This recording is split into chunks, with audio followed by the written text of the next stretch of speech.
نحمده ونصلي على رسوله الكريم اما بعد فاعوذ بالله من الشيطان الرجيم بسم الله الرحمن الرحيم رب اشرح لي صدري ويسر لي امري واحلل عقدة من لساني يفقهوا قولي وان امرأة اگر کوئی عورت خافت ڈرتی ہو، کس سے؟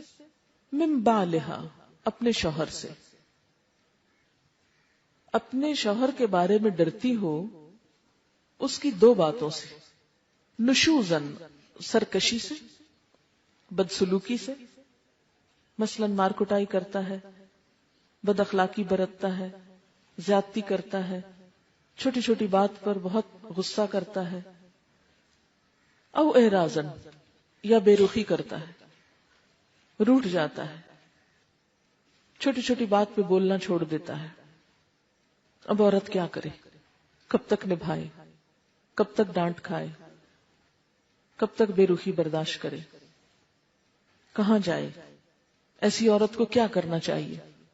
یہاں آپ قرآن کا یہ انداز بھی دیکھ سکتے ہیں کہ اللہ تعالیٰ انسانوں کو صرف قانون نہیں دینا چاہتے، انسانوں کے اندر کی اصلاح چاہتے ہیں۔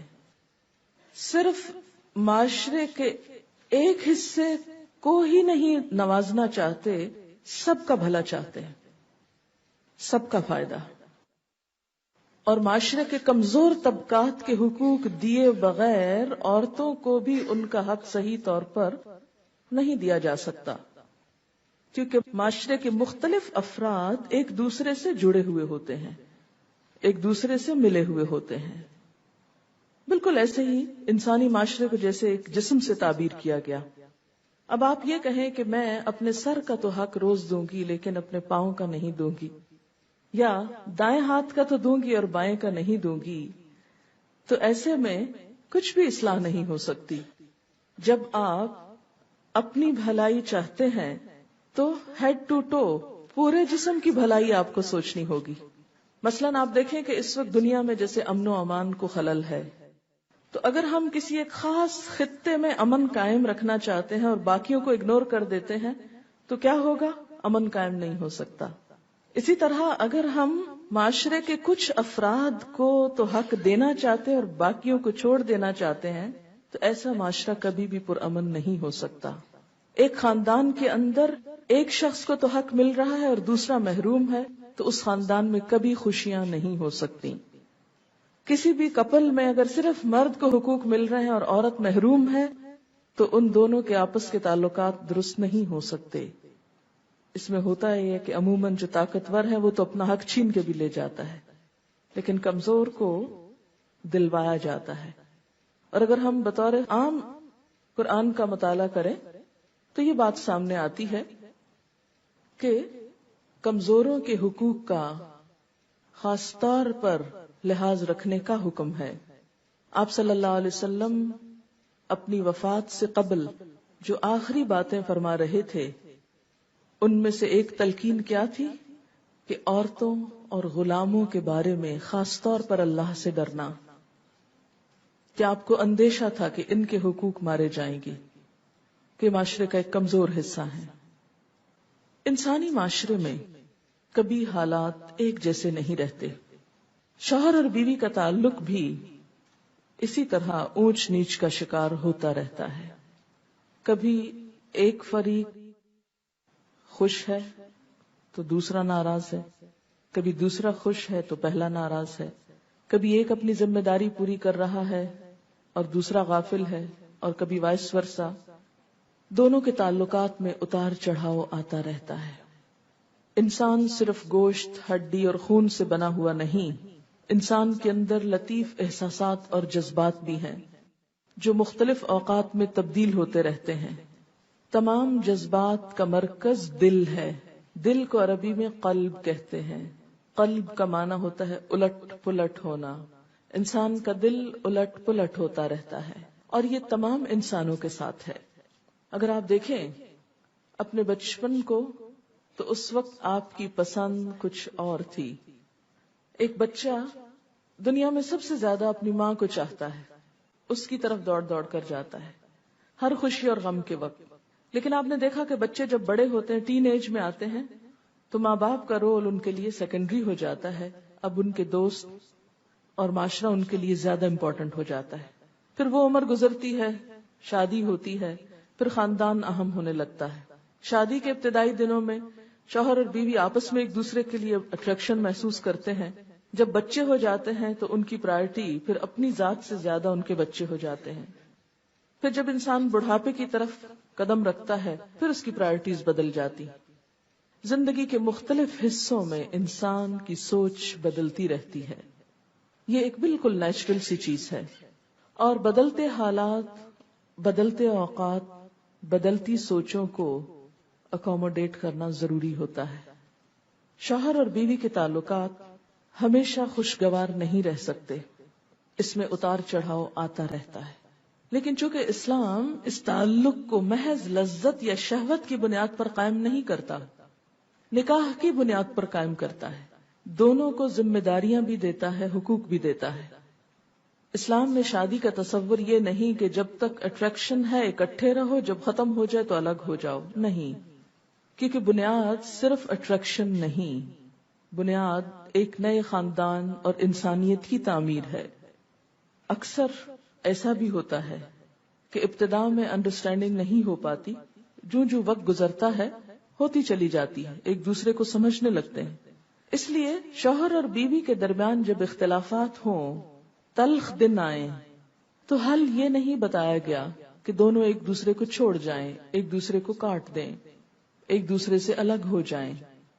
نہیں، بلکہ سخت سے سخت مرحلوں پر بھی ایک دوسرے کو سمجھنے کی کوشش کریں.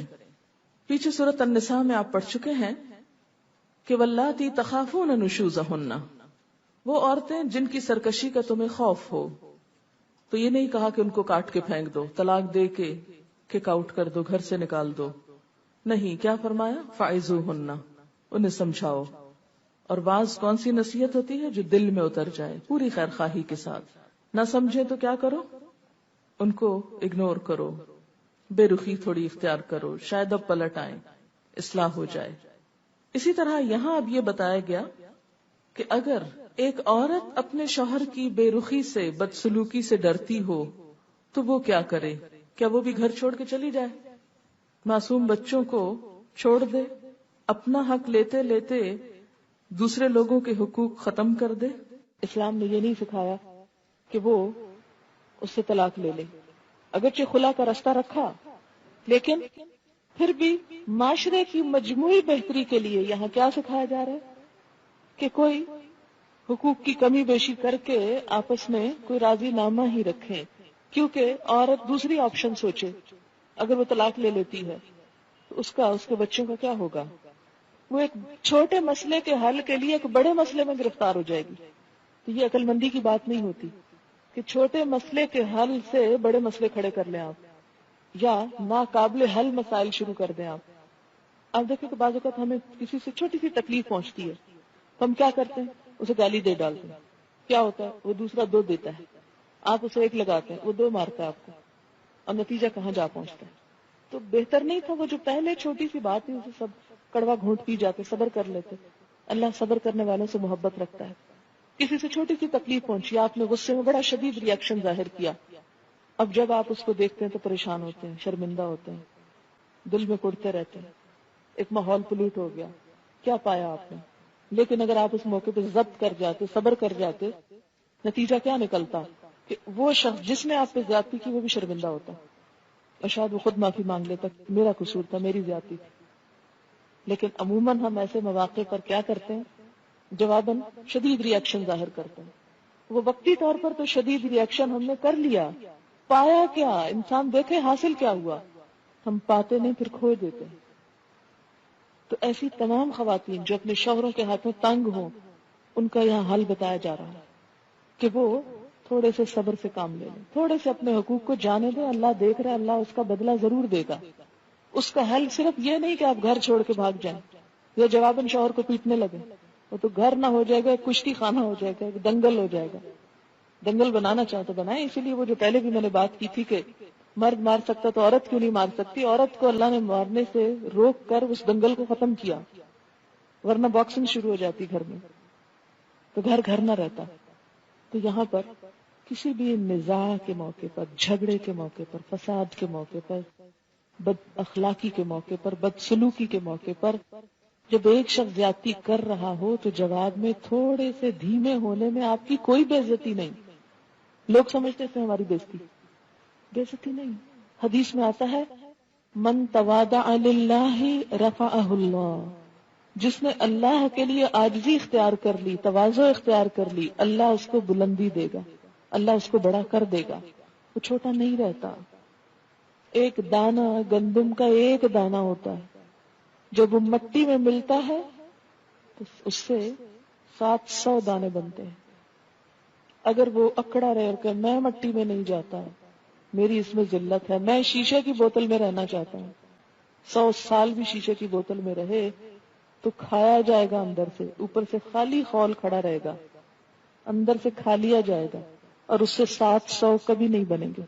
تو جو لوگ زندگی میں تکبر کا رویہ اختیار کرتے ہیں، اپنی انا کے خول میں رہتے ہیں کہ جی ہم بڑی شے ہیں، وہ کچھ نہیں پاتے۔ تھوڑا جھک جانا، تھوڑا عاجزی اختیار کرنا۔ اور آپ نے دیکھا ہوگا کہ ہر دور میں معاشرے کے اندر یہ مسئلہ باقی رہا ہے، بہت سی عورتوں کو ایسے حالات سے سابقہ پیش آتا ہے کیونکہ مرد کی فطرت میں اللہ تعالیٰ نے قدرتی طور پر ایک اپر ہینڈ رکھ دیا، ایک برتری کا احساس رکھ دیا۔ جسمانی طور پر بھی مرد طاقتور ہوتا ہے کیونکہ اس کے کام جو اس سے ایسے اللہ نے لینے تھے۔ اس کے برعکس عورت چونکہ ماں ہے، اس کے اندر لطیف جذبات ہیں، احساسات ہیں، شفقت ہے، محبت ہے، ممتا ہے، نازک احساسات ہے، کیونکہ ماں بننے کے لیے یہ سب کچھ بہت ضروری تھا، یہ شفقت، یہ کیئر، یہ لو، یہ سب کچھ۔ اب ایک کی فطرت کچھ ہے، ایک کی نرم ہے، دوسرے کی سخت ہے، اور دونوں کا جوڑ ہے۔ اب ہو تو کیا ہو، کیا کیا جائے؟ یہ نہیں کہا گیا کہ وہ خلا لے لے، یہ نہیں کہا گیا وہ طلاق کا مطالبہ شروع کر دے، یہ نہیں کہا گیا کہ وہ بھی روٹ کر گھر چھوڑ کے بچوں کو چھوڑ کے چلی جائے، آزاد ہو جائے، یا یہ کہ کسی اور آدمی سے دل لگا لے، یا وہ بھی سرکشی اور بدتمیزی شروع کر دے۔ یہ حل نہیں بتائے گئے۔ کیا کہا گیا؟ فلا جناح علیہما، تو کوئی گناہ نہیں ان دونوں پر، دونوں کو سمجھایا گیا ان یصلحا بینہما، کہ آپس میں صلح کر لیں۔